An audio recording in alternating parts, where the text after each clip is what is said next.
The refugee crisis in Europe multiplied from one day to the next. Images of people rushing through train stations as they seek asylum have been seen around the world. For years now, groups like the Jesuit Refugee Service have been helping families like these move forward.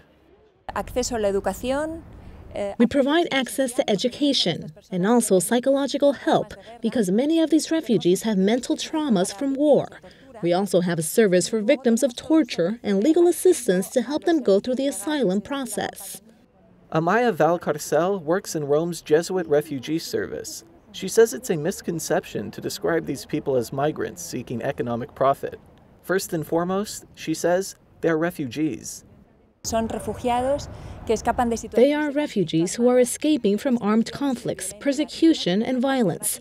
They don't have any other alternatives but to flee their hometowns.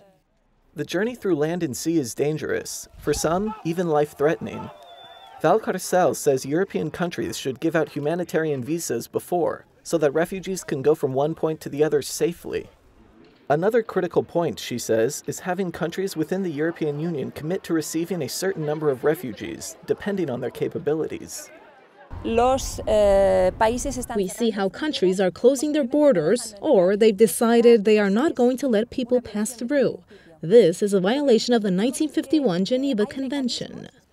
With offices in Syria and Afghanistan, the Jesuit Refugee Service states the violence and the reach of ISIS is a real threat. Helping those in need is more than just an act of mercy, they say. At this point, it's a responsibility.